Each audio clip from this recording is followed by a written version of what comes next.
Meus amigos, sejam bem-vindos para mais um estudo da Bíblia. Estamos estudando a doutrina do grande conflito. Por meio deste guia aqui, chegamos à lição de número 5, Fé contra todas as dificuldades. Nos últimos dias nós participamos de um evento onde fomos representar o canal, a editora Luz do Mundo. Nós agradecemos à Federação dos Empresários por podermos ali apresentar o nosso ministério, o trabalho que estamos desempenhando aqui nas redes sociais. Por isso eu não consegui gravar a lição. Mas entre uma palestra e outra eu consegui um tempinho para gravar um vídeo com as perguntas que vocês deixaram nos comentários. Infelizmente houve um problema técnico, eu não sei direito, mas eu não acho que foi no microfone. Mas enfim, o áudio ficou picotado e algumas respostas não ficaram bem registradas. Eu fiquei muito triste, mas eu vou pegar algumas daquelas perguntas, outras foram cortadas, né? Então eu vou trazer as perguntas para nós respondermos agora. Ela pergunta: Viva, gosto muito de ouvir, visto que responde sempre, gostaria de deixar uma questão que nunca ninguém me respondeu. A ferida mortal da besta é interpretada como sendo no ano de 1798, depois do período profético dos 42 meses.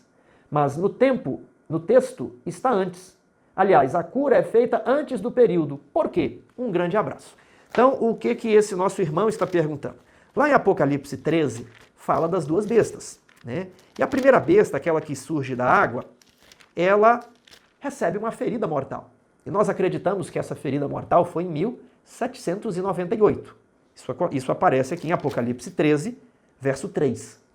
Só que no verso 5, é dito que essa besta, ela pôde agir por 42 meses.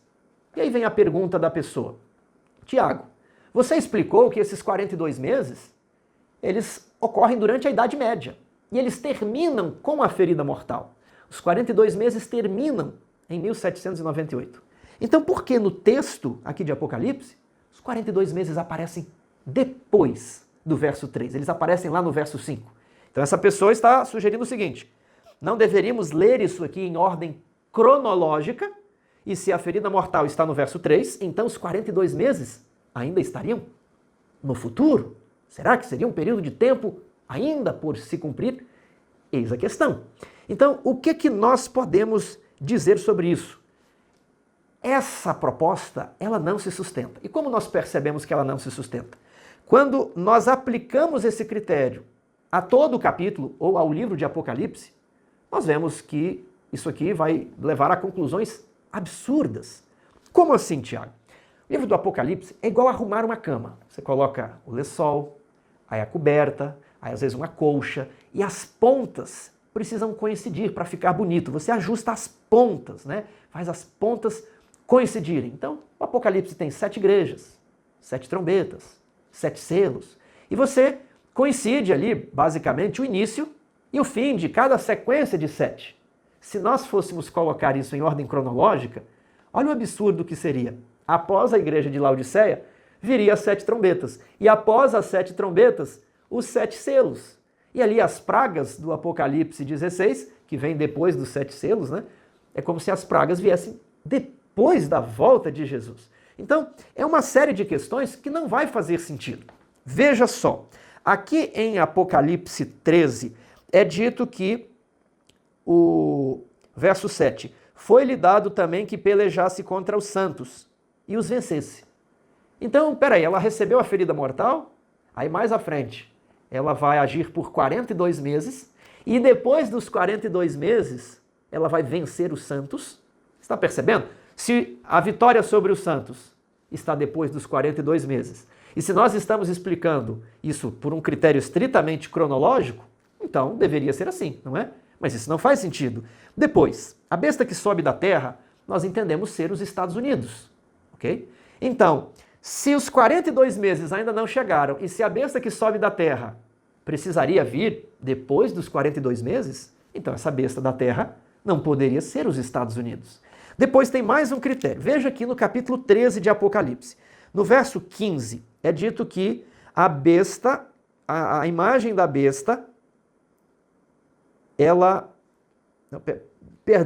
está dito aqui que a besta, ela faria morrer quantos não adorassem a imagem da besta.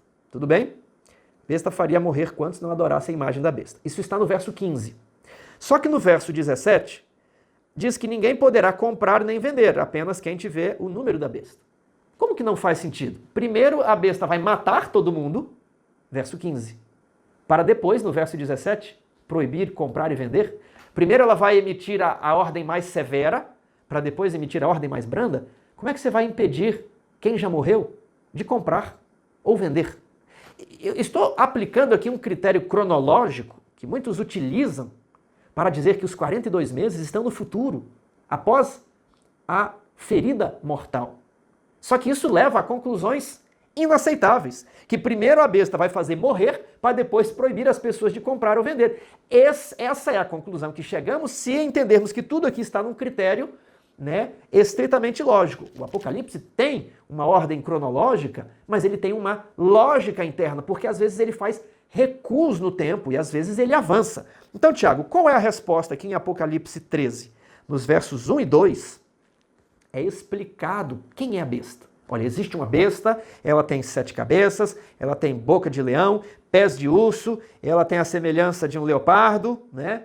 E ela um dia vai ser destruída, ela vai receber uma ferida mortal. É basicamente esse anúncio.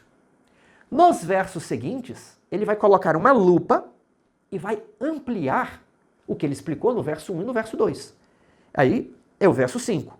Foi-lhe dada uma boca que proferia arrogâncias e blasfêmias e autoridade para agir 42 meses.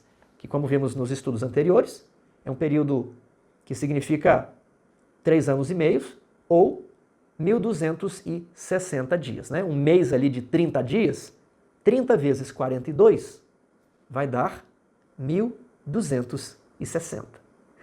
Um ano com 12 meses de 30 dias vai dar 360 dias. 3 anos e meio de 360 dias, vamos chegar em 1.260 dias, ok? Então, os 42 meses é o mesmo período da Idade Média. Ah, Tiago, mas por quê? Por que no verso 5 foi-lhe dada uma boca? Só que no verso 2 já diz que ela tem uma boca. Ali, ó, boca de leão. Boca como a de leão. Então, se eu digo que o verso 5 precisa estar depois, no futuro, então ela não tinha boca no verso 2. Mas se ela já tinha boca no verso 2, por que no futuro foi-lhe dada uma boca? Então essa é uma contradição interna, que aqueles que propõem que os 42 meses devem ser após a ferida mortal, não conseguirão resolver. Por isso, nós precisamos entender que o verso 1 e 2 explica quem é a besta. E depois ele vai ampliar isso daí e dar mais detalhes desse período. Porém, os 42 meses, eles se cumpriram entre 538 e 1798. A França, né, lá no início, apoiando o bispo de Roma, e na Revolução Francesa, a França retirando o seu apoio. Vamos então para a nossa lição. Espero haver solucionado aí as perguntas e semana que vem vamos ver se teremos fôlego de responder mais perguntas. Existem novidades ali na loja online da editora Luz do Mundo. Nós temos aqui, olha só, Os Reformadores para Crianças. Eu acho que para adultos também. Estamos estudando justamente a história de Tyndale, William, como é que é o nome dele? Esqueci o nome não, é William Tyndale e John... Nossa, tô mal.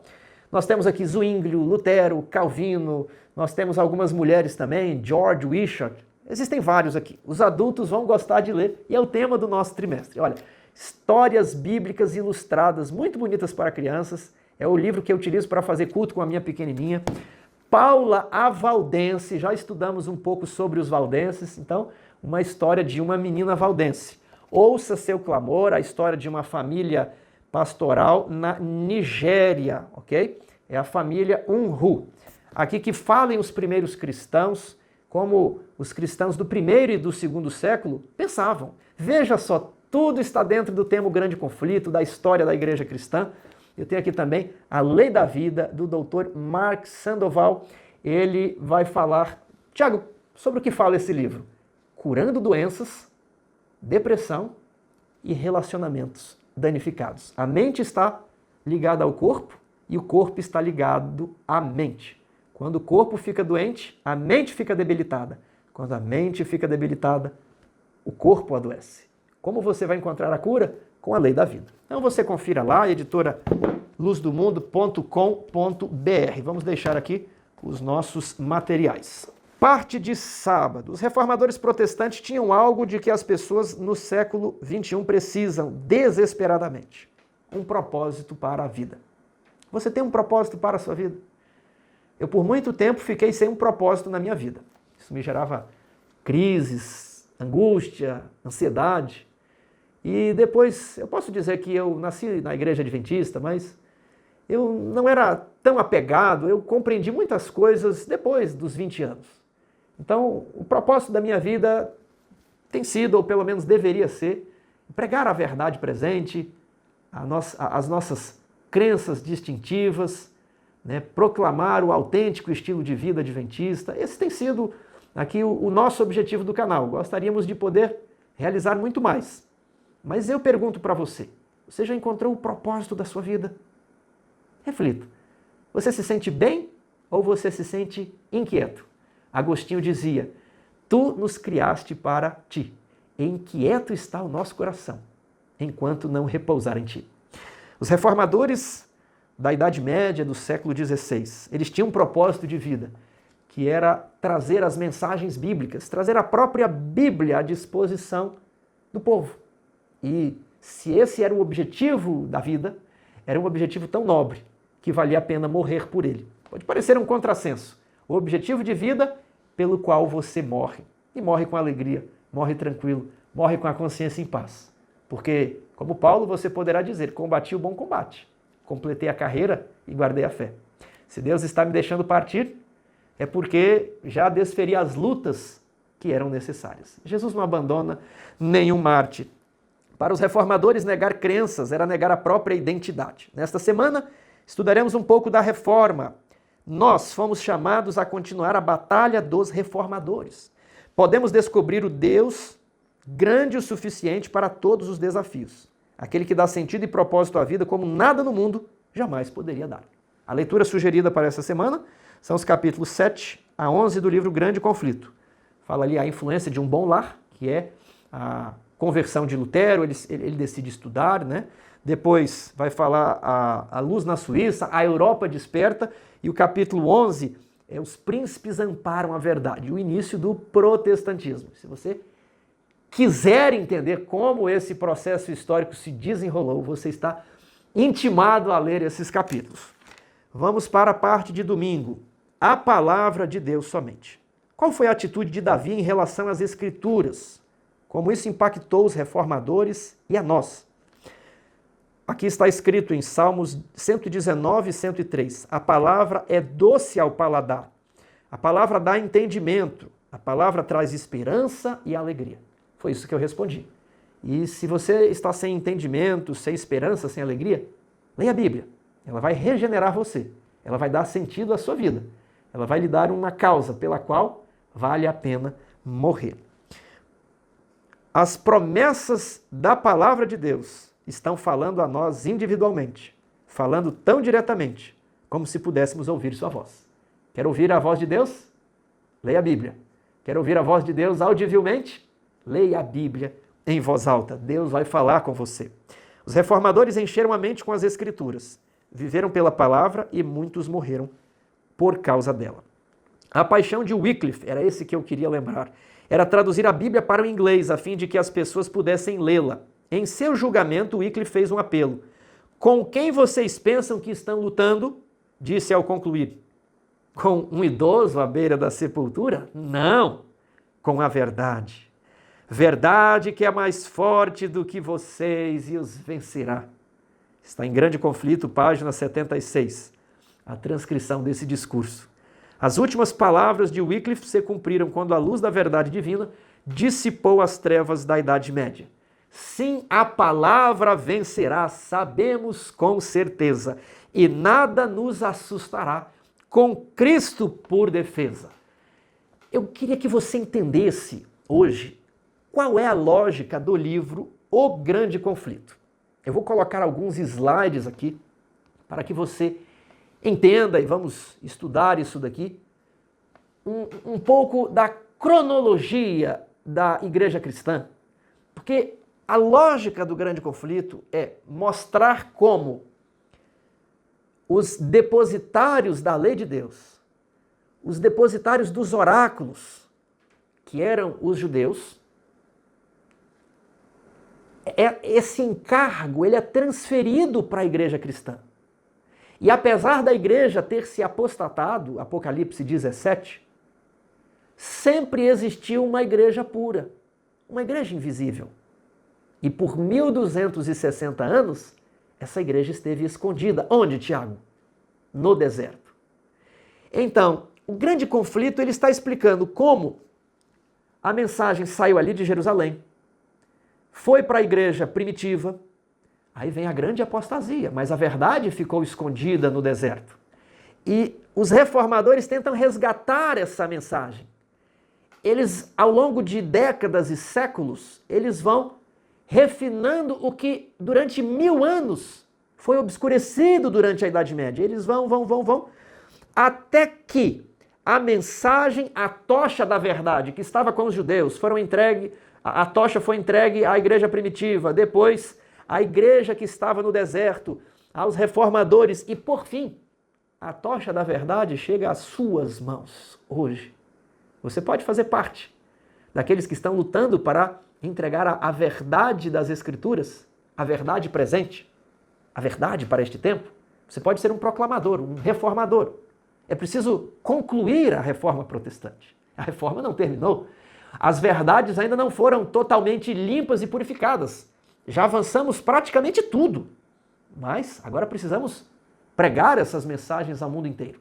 Então, a lógica do grande conflito é mostrar como a tocha da verdade saiu da mão dos judeus, passou ao longo dos séculos na igreja cristã e nestes últimos anos está com o movimento descrito em Apocalipse 12. Quem? Aqueles que têm a fé de Jesus, aqueles que guardam os mandamentos de Deus e têm o espírito de profecia. Apocalipse 12, verso 17. Essa é a lógica. É por isso que a gente passa por essa parte histórica. E hoje eu quero contar um pouco dessa parte histórica para você se localizar. Porque o grande conflito é muito bom quando a gente começa a ler, aí quando chega ali em Lutero vai dando umas travadas e a gente vai desanimando, aí a gente pula para o final, porque a gente não está entendendo por que ela está falando dessas pessoas, porque ela está contando essas histórias. Ela está fazendo uma exposição resumida, mostrando como a tocha da verdade saiu da mão dos judeus, quase desapareceu, mas foi preservada no deserto,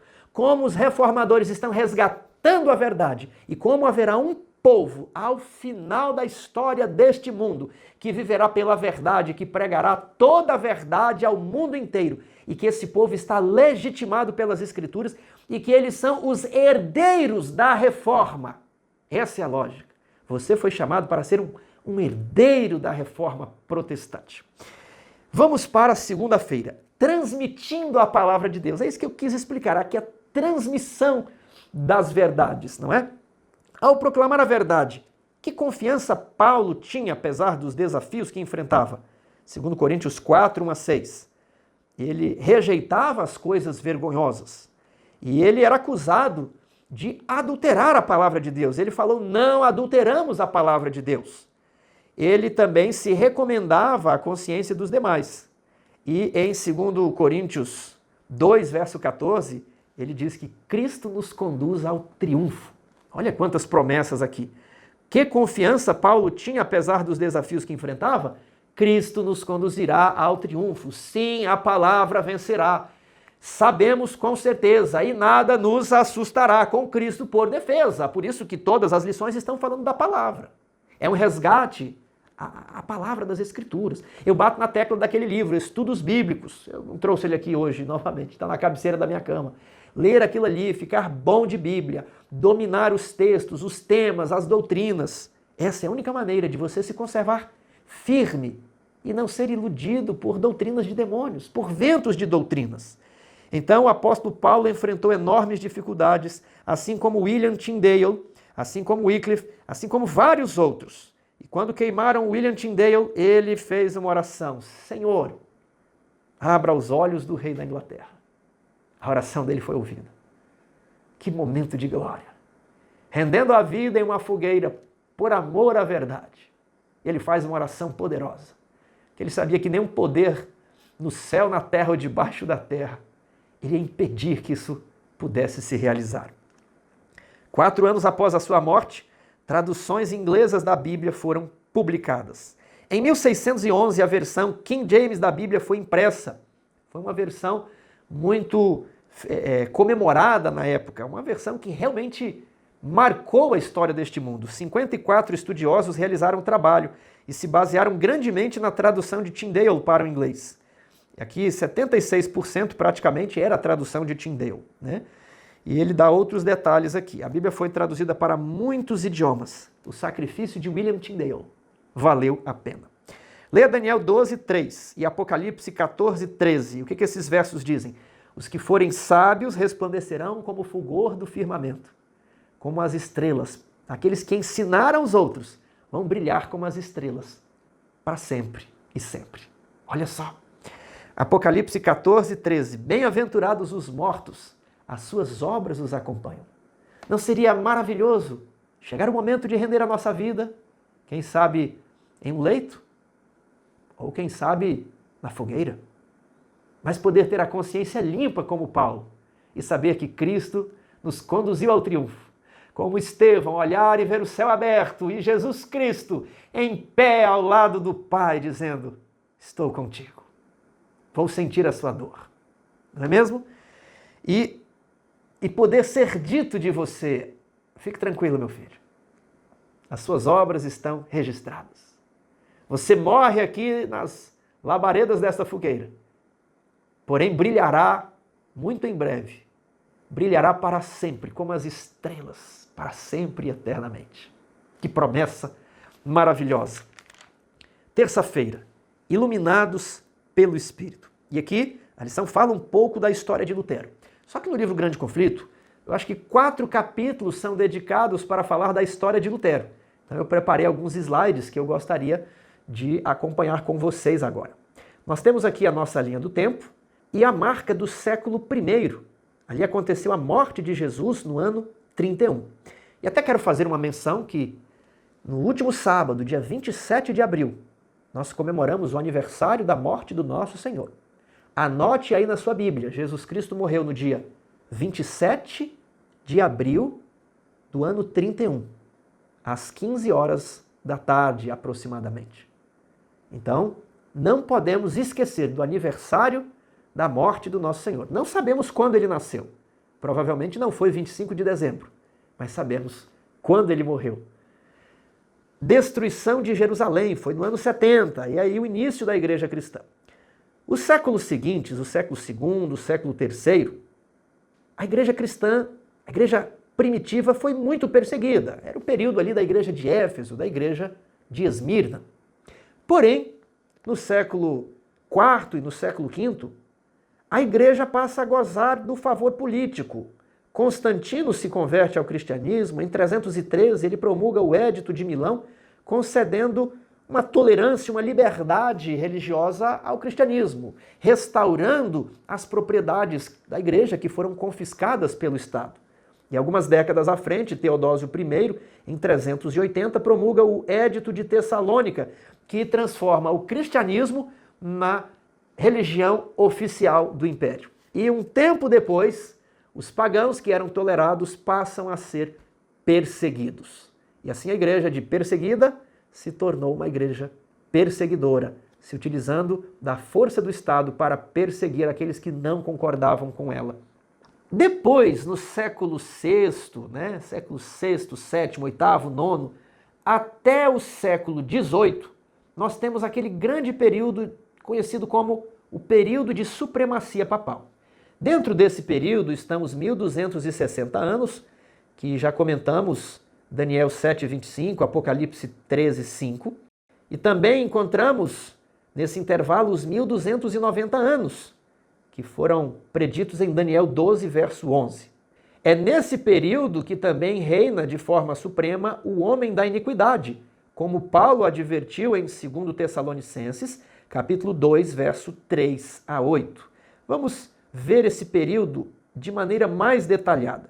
Esse período de 1260 anos começa em 538 e termina em 1798. Esse período aqui é o período dos 42 meses que eu comentei no início. Os 42 meses não estão no futuro, eles já se cumpriram. Vamos agora remover algumas informações e inserir outras.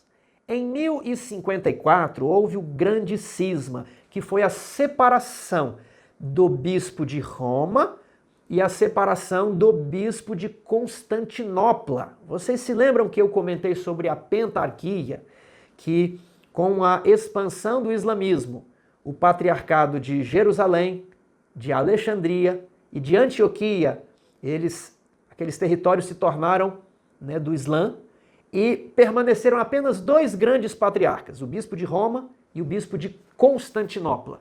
Pois bem, em 1054, esses dois bispos se separam e cada um fica como representante de uma igreja.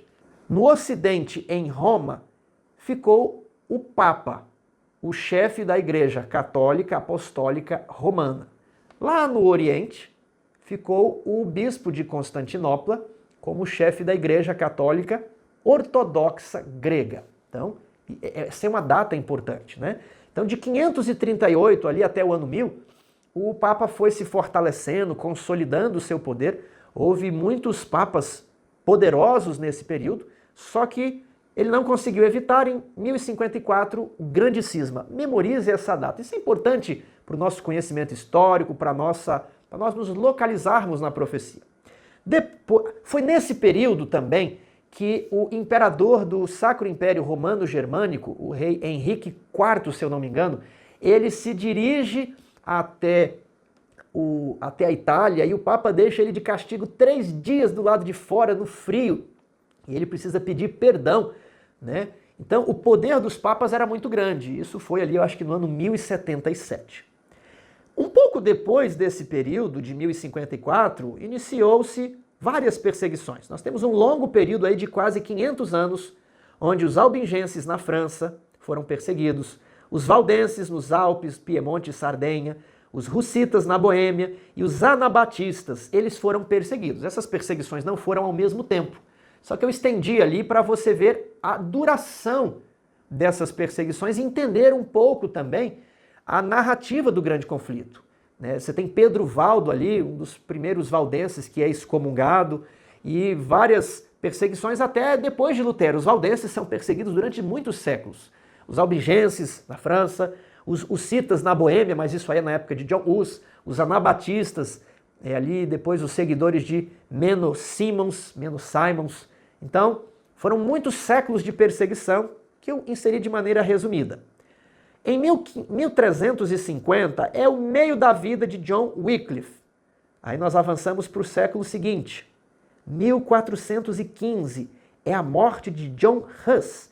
E Jerônimo morre no ano seguinte, 1416. Isso já estudamos naquele capítulo, 2 heróis da Idade Média. Eles morreram lá pelo concílio de Constança. E no próximo século, nós temos Martinho Lutero, em 1517. É nessa data que ele afixou na porta da Catedral de Wittenberg as suas 95 teses contra as práticas católicas que ele considerava antibíblicas. Não são 95 teses sobre justificação pela fé, viu? Cuidado, isso é quase um mito. São 95 teses contra as indulgências e alguns outros assuntos. Zwingli é contemporâneo de Lutero. William Tyndale, ele é um pouquinho antes, né? Lutero está começando, Tyndale está terminando. E Calvino é um pouquinho depois. Lutero está começando, Calvino ainda é muito jovem. Então, esse aí é o século XVI. Outra coisa importante para você entender a história de Lutero e não ficar perdido nesses capítulos de O Grande Conflito é entender a organização política da época. Nós já falamos que o reino da França, falamos ali de Clovis, não é? O reino da França constituía um reino separado, com um rei separado, não carolíngio, né? Mas houve um reino chamado Sacro Império Romano Germânico, de Carlos Magno. E nós temos aqui, em 962, Essa era a extensão do Sacro Império Romano Germânico.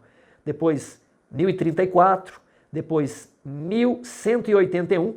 Perceba que ele abrange a Europa Central. O que está ali? A Holanda, a Bélgica, a Alemanha, a parte oriental da França, o norte da Itália, a Suíça, a República Tcheca e alguns outros países mais. Agora, esses países não existiam. O Sacro Império era uma colcha de retalhos. Centenas de pequenos estados, pequenas cidades-estados, pequenos feudos ali governados por príncipes, por reis.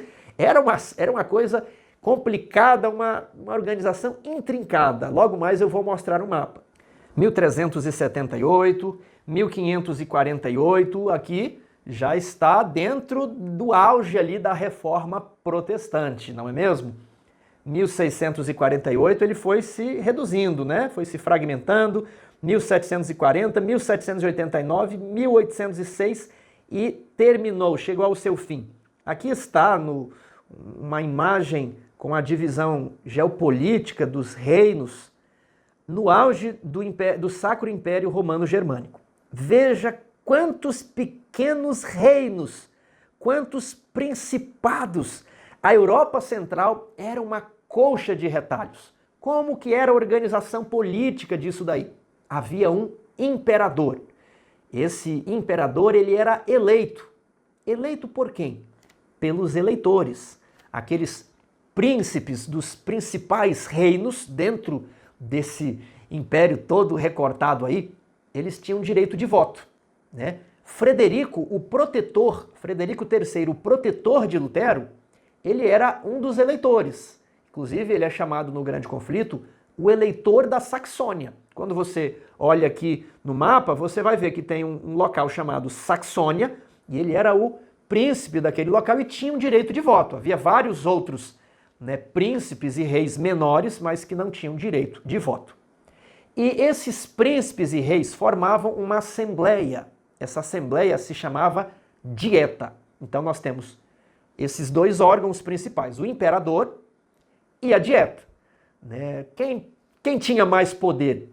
Era um jogo complexo, porque o imperador devia a sua eleição a alguns príncipes. O imperador ele não tinha os exércitos, né? Se os príncipes falassem assim, nós não vamos dar os exércitos, nós não vamos contribuir, o imperador também ficava numa situação complicada. Então era um jogo de equilíbrio, precisava haver negociação entre o imperador e a Dieta. Agora, vamos ver datas importantes na vida de Lutero. Temos aqui em 1483 o nascimento de Lutero. Em 1501 ele ingressou na Universidade de Erfurt, onde estudou artes liberais, obtendo o grau de bacharel e mestre. Em 1505, após quase morrer em uma tempestade, decidiu se tornar um monge agostiniano em Erfurt. Em 1507 foi ordenado sacerdote e em 1511 já foi enviado a Wittenberg, onde se tornou professor de teologia. Foi nesse período que ele desenvolveu grande parte de sua obra reformista. Em 1517, 31 de outubro de 1517, Lutero afixou na porta da Catedral de Wittenberg 95 teses criticando as indulgências.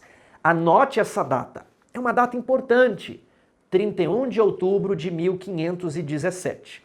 Infelizmente, no mundo hoje, em vez de relembrarmos a coragem, a ousadia de Lutero, o mundo comemora o Halloween, o Dia das Bruxas. Que triste!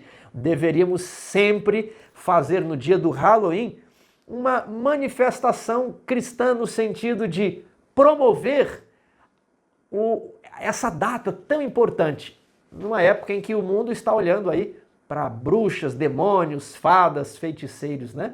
Olhando para a magia. Devemos nos lembrar, 31 de outubro, data da Reforma Protestante, é um marco. Em 1519, ele enfrentou o doutor Johann Eck em um debate público em Leipzig. Em 1521, comparece perante a Dieta de Worms, para se defender perante o imperador do Sacro Império Romano Germânico, Carlos V.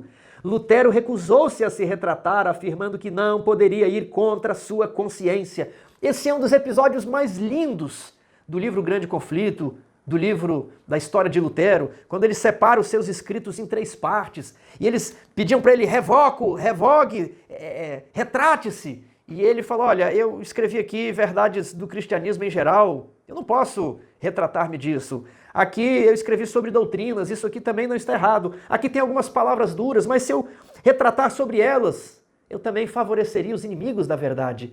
Aqui estou, né? Que Deus me ajude. Não posso ir contra a minha consciência. Então, o imperador Carlos V declarou Lutero um herege.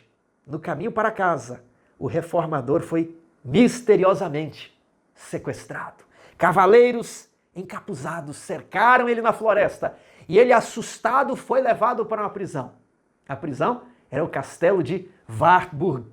Ele fica no castelo de 1521 a 1522. Frederico III, o eleitor da Saxônia, o protetor de Lutero, ele idealizou esse sequestro. Era um sequestro falso, não é mesmo? Mas, para todos os efeitos, era preciso que as pessoas imaginassem, olha, Lutero foi sequestrado. Quando Frederico o protegeu, né? Era o seguinte, Lutero tinha um salvo-conduto, um habeas corpus, para ele ir e não, de repente, ser preso. Porque se ele fosse preso, ele nem iria, ele ficaria em casa. Aí disseram, não, pode vir, você tem um salvo-conduto. Só que eles violam o salvo-conduto de Lutero, parecido com o que fizeram com John Huss, né?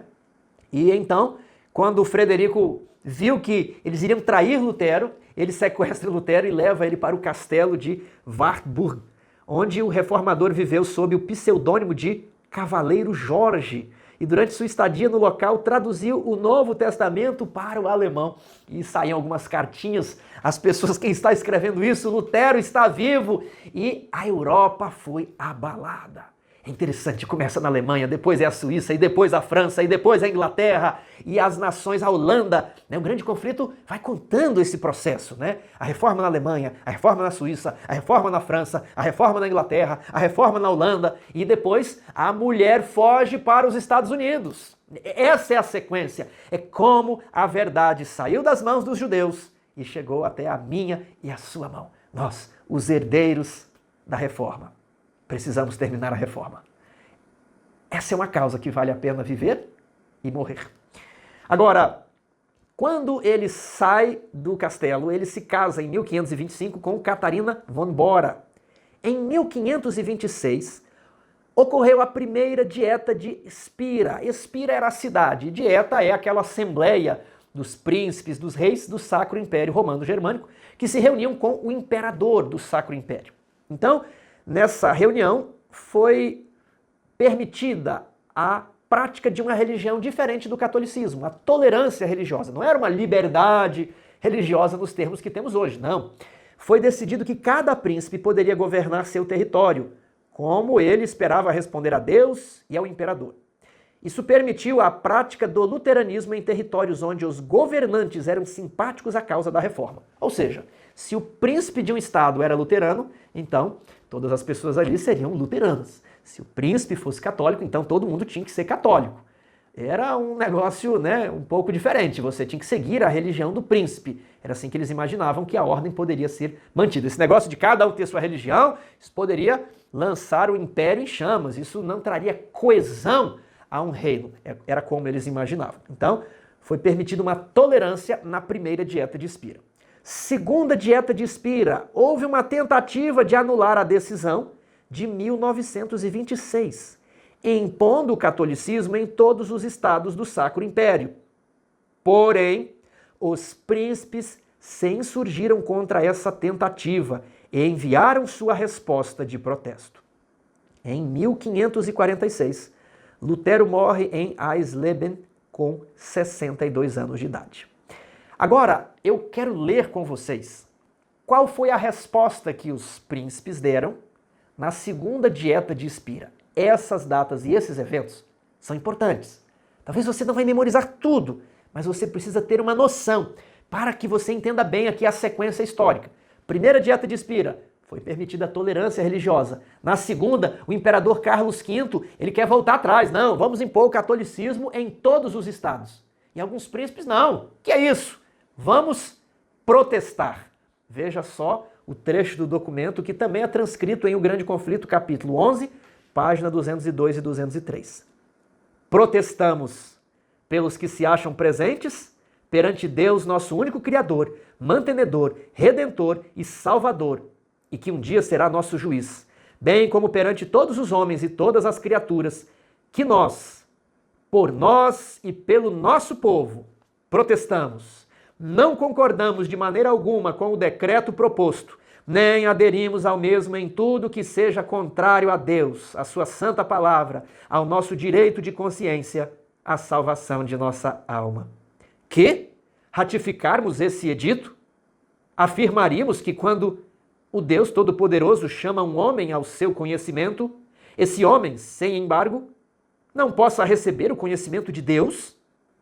Não há doutrina correta além da que se conforma com a palavra divina. O Senhor proíbe o ensino de qualquer outra doutrina. As Sagradas Escrituras devem ser explicadas por outros textos mais claros. Este santo livro é em todas as coisas necessárias ao cristão, fácil de compreender e destinado a dissipar as trevas. Estamos resolvidos, com a graça de Deus, a manter a pregação pura e exclusiva de sua santa palavra, tal como se acha contida nos livros bíblicos do Antigo e Novo Testamentos, sem lhe acrescentar coisa alguma que lhe possa ser contrária.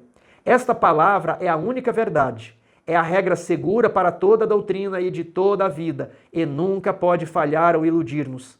Aquele que edifica sobre este fundamento resistirá a todos os poderes do inferno, ao passo que todas as vaidades humanas que se estabelecem contra ele cairão perante a face de Deus. Por esta razão, rejeitamos o jugo que nos é imposto. Foi assim que os príncipes responderam ao imperador Carlos V. E por isso, as igrejas que se formaram a partir daí foram chamadas de igrejas protestantes. Luteranos, calvinistas, puritanos, presbiterianos, batistas, depois nós temos os anabatistas. Às vezes os anabatistas dizem nem católicos nem protestantes, porque eles foram perseguidos pelos protestantes também. Depois existem os metodistas. Então, o protesto não acabou. A reforma não acabou. Precisamos levar a reforma às últimas consequências. Essa é a lógica do grande conflito. Mostrar que os oráculos confiados a Israel foram depositados na igreja cristã. Satanás promoveu a grande apostasia na igreja, mas há uma classe de homens e de mulheres que não se compram e nem se vendem e que permanecerão firmes pela palavra, custe o que custar. Desde o século XVI, desde, quem sabe, os séculos anteriores ali com John Hus, Jerônimo, Wycliffe, eles estão ali resgatando as gemas, as joias da verdade, da palavra de Deus. E a verdade vai aumentando, aumentando como a luz da aurora, até chegar ao movimento adventista. Precisamos agora proclamar as 3 mensagens angélicas. Temei a Deus e dai-lhe glória, pois é chegada a hora do seu juízo. Adorai o Criador no dia de sábado. Caiu a grande Babilônia. E aquele que adorar a besta ou receber a sua imagem, este receberá a ira de Deus e será atormentado com fogo na presença do Cordeiro e dos anjos. Porém, aqueles que forem perseverantes, que tiverem a fé de Jesus e guardarem os mandamentos de Deus, estes, ainda que morram, as suas obras os acompanham. Eles verão Cristo em seu fulgor, quando ele voltar com todos os seus anjos. Somos herdeiros da reforma protestante. Essa história é para mostrar que a reforma iniciada com Lutero não terminou. Precisamos levar a reforma às últimas consequências. O protesto não acabou. Bem, vamos partir para a parte de quarta-feira. A parte de quarta-feira está unida à parte de quinta-feira. São 2 partes de um todo. Somente Cristo, somente a graça e obediência, o fruto da fé. Nós precisamos chamar as duas partes de justificação, porque é assim que a Bíblia chama. Às vezes as nomenclaturas teológicas atrapalham um pouco. Se eu chamar as duas partes de salvação, eu vou ter aqui salvação pela graça e eu vou ter aqui salvação pela obediência. E não existe salvação pela obediência, é só pela graça. A graça ela vai atuar no perdão dos pecados, na parte de quarta, e a graça vai atuar na obediência. Agora, salvação significa perdão. E ninguém é perdoado porque obedeceu, é perdoado pelos méritos de Cristo. Então, muitos dos problemas, eles ocorrem por causa da nomenclatura. Como nós devemos chamar isso aqui, Tiago? Justificação. Justificação pela graça, e você tem aqui a justificação dos obedientes. Como assim? Os anjos são justificados, não são? Como assim, Tiago? Deus olha para os anjos e fala, esse anjo é justo. Por que esse anjo é justo? Ele nunca pecou. É um reconhecimento de que o anjo é justo. Jesus foi justificado. Jesus foi justificado pela fé? Você acha? Jesus, ele precisou de perdão para os pecados dele? Não, Jesus nunca teve pecados. Então Jesus foi justificado como? Está lá em 1 Timóteo 3,16. Aquele que foi pregado entre os gentios, né, foi justificado em espírito. Pregado entre os gentios, recebido na glória. Então Jesus foi justificado. Jesus foi justificado como? Pela obediência. A lei olhou para ele, bip, deu conferência, luzinha verde. Ele é justo, nunca pecou. O problema é que a lei olha para a gente e fala assim, reprovado, porque já pecamos. E aí entra aqui a justiça imputada. A justiça imputada perdoa os nossos pecados. E agora, a justiça comunicada regenera o nosso coração. Então perceba, no primeiro momento, nós somos salvos. O que é ser salvo? É ser perdoado. Perdoado. Perdoado como? Pela graça de Cristo. Tem que fazer o quê? Nada. Nada. Tem que fazer nada, porque é graça. Se tivesse que fazer alguma coisa, você só precisa reconhecer que está errado. Eu estou errado. Eu preciso da graça. Quem não se declara escravo do pecado, quem não reconhece as suas limitações, não é capaz de receber a graça de Deus para o libertar da escravidão do pecado. Então, a salvação é a justiça imputada. A obediência, que também chamam de santificação, é a justiça comunicada. A justiça imputada, ela é chamada de justiça forense. Justiça forense é a justiça do fórum. O juiz olha para uma pessoa e declara que ele que era solteiro, agora ele é casado. O juiz simplesmente declara. Ou o juiz declara alguém culpado e o outro inocente. Imagina uma briga de vizinhos. Os dois vão perante o juiz. E o juiz, ao prolatar a sentença, dirá, eu declaro você justo. Ele não se tornou justo ali. Ele já era justo, o juiz só reconhece. E esse outro aqui, ele declara culpado, né? Como que é o nosso caso? Nós somos pecadores. Mas quando confessamos os nossos pecados, se confessardes os vossos pecados, ele é fiel e justo para vos perdoar. Quando assumimos a culpa, ele imediatamente, instantaneamente, declara que você está perdoado. Seus pecados foram zerados. Você está salvo. Mudou alguma coisa na prática? Não, não mudou. Mas o seu status no céu mudou. No livro de registro, mudou. É colocado perdoado. No livro da vida, o seu nome aparece. Mas na prática, não mudou. Você é a mesma pessoa. Por isso que nós chamamos de justiça forense. Ela é uma declaração apenas. O problema é que nós adventistas estamos muito presos à teologia reformada calvinista, sendo que nós temos natureza, origem arminiana, wesleyana, metodista. Então, nós não acreditamos em predestinação, não dá para mesclar os dois sistemas. Então, olha só, existe a justiça forense e existe a justiça transformativa. Ninguém se lembra dessa e talvez você não ouviu falar dela.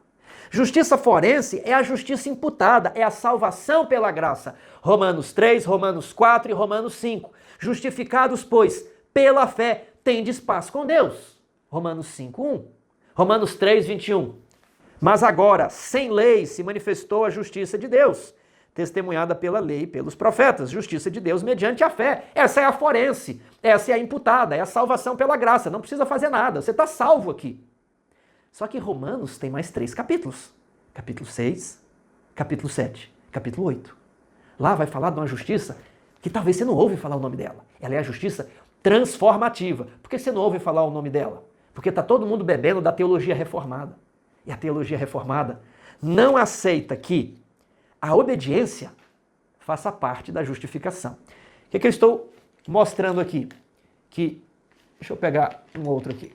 Estou mostrando que nós temos aqui, vou pegar 2 lápis, esses lápis meus estão tão feios, pronto. Eu tenho aqui a justiça imputada e a justiça comunicada, justiça forense e justiça transformativa. Aqui em cima eu tenho uma palavra chamada justificação. Se você aprender isso, você está firme sobre o texto das Escrituras. Ninguém te derruba, porque ninguém derruba a palavra de Deus. Justificação envolve perdão e obediência. Perdão pela graça, obediência pela graça. Justiça imputada, justiça comunicada, justificação. A teologia reformada vai dizer que é só a justiça imputada. Existe a obra da santificação, mas ela não faz parte da justificação. Justificação é unicamente forense, é apenas a salvação pela graça. Então, as obras não influem em nada na vida eterna. Olha que eu falei vida eterna e não falei salvação, tudo bem? Justiça imputada para salvação, obediência para a vida eterna. Quando Jesus te justifica, ele não anula a obrigação que você tinha antes de cair. Adão e Eva tinham a obrigação de obedecer lá no paraíso.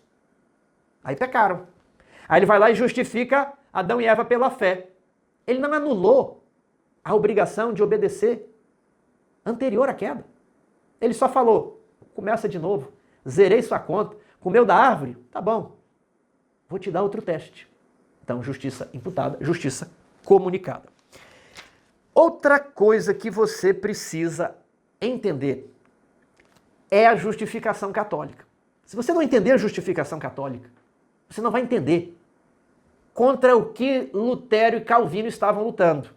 E aí você vai chegar a uma má compreensão do Evangelho. Quando é dito assim, a justificação católica prega a justificação pelas obras, obediência. Então, Lutero e Calvino estavam pregando que você é salvo e vai para o céu e está tudo ok, sem obediência. Aí você fala, não tem que fazer nada, não tem que guardar sábado. Aí que começa, não tem que guardar sábado, não tem que guardar lei, nada. Crê em Jesus já tá bom. Tá de acordo com as crenças oficiais da igreja? Jurou fidelidade ao credo? Tá bom. Não precisa de mais nada. Esse é um engano. Porque você só vai, talvez, entender melhor a dimensão da justificação protestante quando você entender a justificação católica. Tiago, como funciona a justificação católica? Primeiramente, a pessoa nasce com o pecado original. Se ela não for batizada, ela morre condenada pelo pecado de Adão. Ela, segundo Agostinho, vai para o fogo. Depois amenizaram aí e criaram o limbo, o lugar para onde os bebês não batizados, culpados do pecado de Adão, vão. Por isso ele é batizado. Quando ele é batizado, ele foi justificado. Né? A graça é infundida, como uma jarra derramando água em um copo. Né? Ela é infundida, ela enche ali, ela é derramada. E aquela graça torna aquela criança justa, aquele bebê. Ele agora está em estado de graça. Como ele obteve essa graça? Por meio da igreja, por meio de um sacramento, o batismo. E esse bebê cresce em estado de graça. Se ele cometer algum pecado mortal, ele precisa fazer o quê? Talvez você pense, vai se ajoelhar ao lado da cama, e ele vai então confessar os seus pecados a Jesus e Jesus vai lhe perdoar. Não é assim que funciona. Ele precisa se dirigir a um sacerdote, e ele vai confessar as suas falhas, o seu pecado mortal ao sacerdote. O sacerdote, então, lhe recomendará uma penitência e o absolverá dos seus pecados. Então, ele, para receber a graça, precisa da igreja, precisa de um sacerdote. Então, a graça vai para o crente, eles acreditam na graça, só que a graça só vai para o crente mediante um ritual, um sacramento, como se aquilo infundisse um poder mágico na pessoa. O batismo, quando ele inicia a sua vida, e ali, se ele cometeu algum pecado mortal, ele precisa se confessar. Se ele morrer com algum pecado mortal, ele vai para o inferno. Mas pode ser que ele não cometa algum pecado mortal, que é a quebra dos mandamentos. Mas ele cometa pecadinhos, que são os pecados desculpáveis, veniais. Então, para esses pecados, se ele morreu com pecados veniais, ele vai para o purgatório. Então ele vai queimar um pouco, sofrer um pouco para o purificar dos pecados veniais e depois ele chega ao paraíso. Então, a justificação na Igreja Católica, ela é transformativa no sentido de que, ao praticar o ritual, aquele ritual te transforma. Você fica em estado de graça. Isso leva o crente a não mudar de vida, mas ele pratica um ritual e o ritual o confere o status de salvação. É isso que significa salvação pelas obras. Lutero e Calvino, eles vão se insurgir contra esse sistema de sacramentos. Na Igreja Católica, a graça vem mediante a Igreja por meio dos sacramentos. Lutero e Calvino vão falar, não, é por meio da fé. Não é preciso de um batismo, não é preciso de uma confissão, não é preciso de uma penitência. Você se confessa a Deus. E aí é onde muitos adventistas estão com a mentalidade errada. Pensam no batismo como um sacramento. Ele tem que se batizar. Meu amigo, você não é salvo pelo batismo. Você é salvo por Jesus. Quando você ajoelha e confessa os seus pecados. O batismo é uma declaração pública da sua salvação que já ocorreu no particular. Não imagine que o batismo vai lhe conferir poder ou que o batismo vai lhe conferir a graça. Você já tem a graça, indo diretamente a Cristo, o nosso sumo sacerdote. Então, Lutero acreditava na justificação forense e Lutero acreditava na justificação transformativa. Onde que isso está? Na sua introdução ao comentário de Romanos.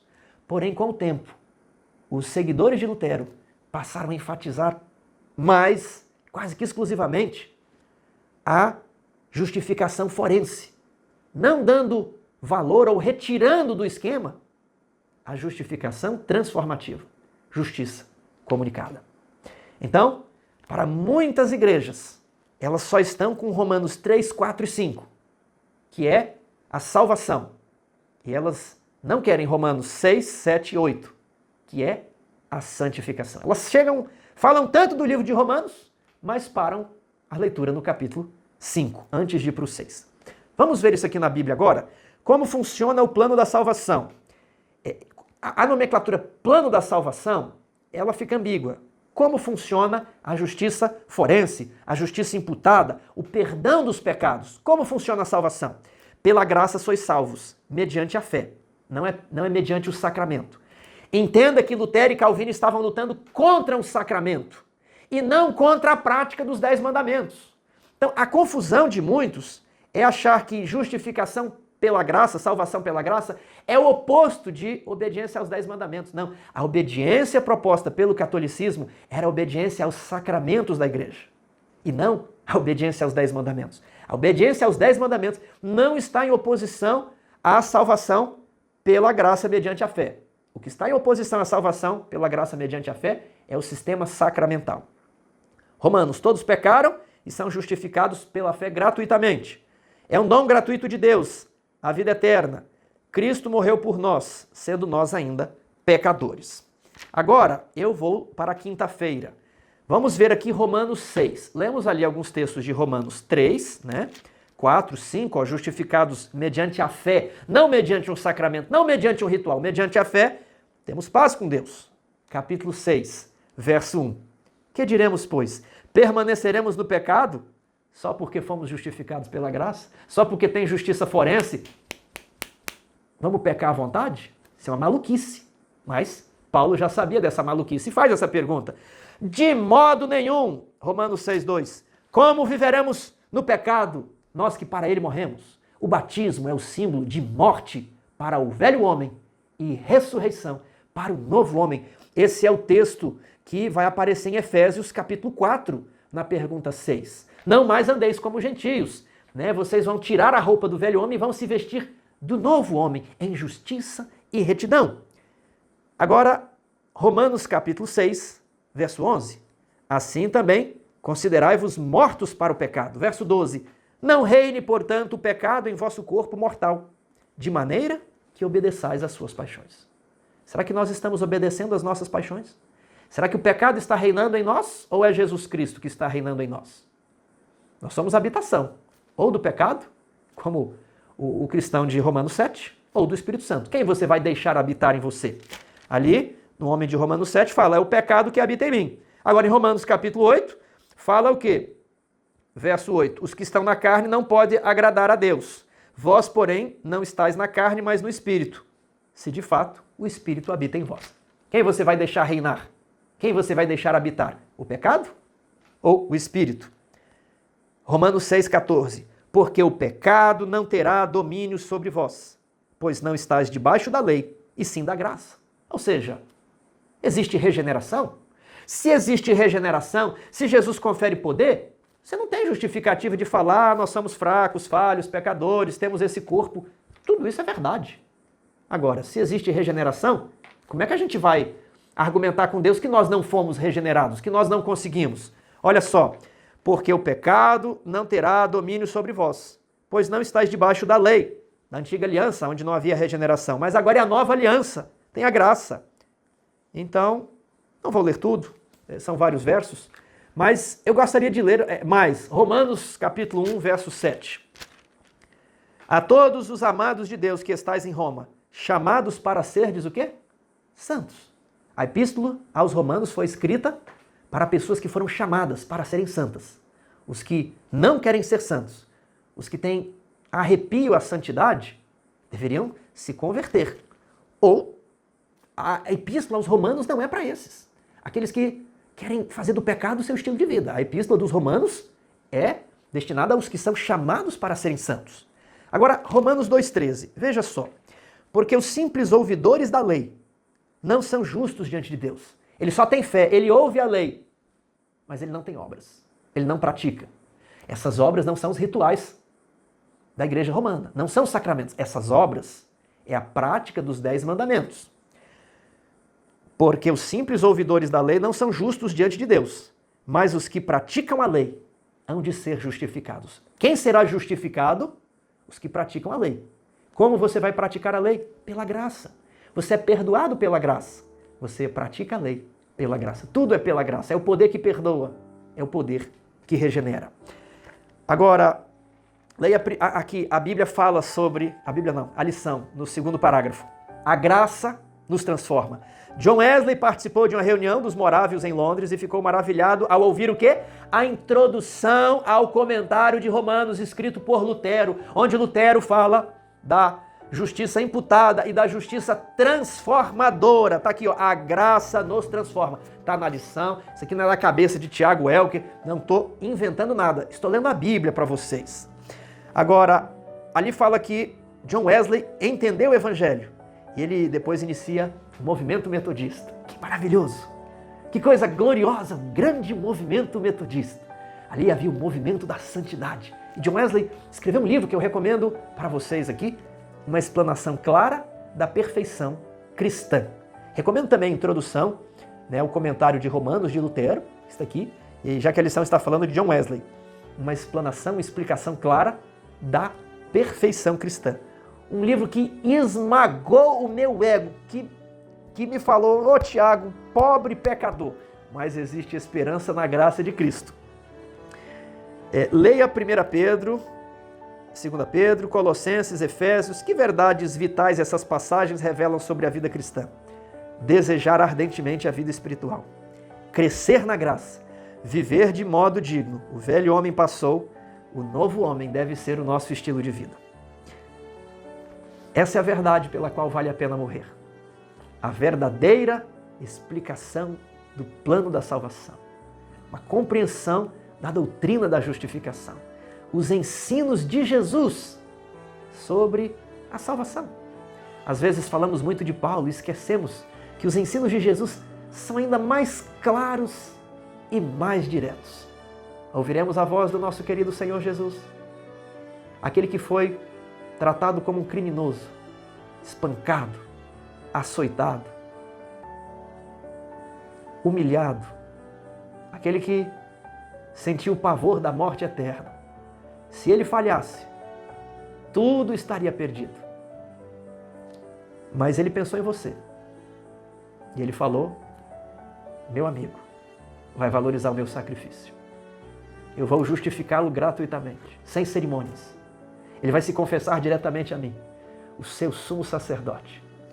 E eu mesmo, Senhor Jesus Cristo, que apago as tuas transgressões, eu digo: anda na minha presença e ser perfeito.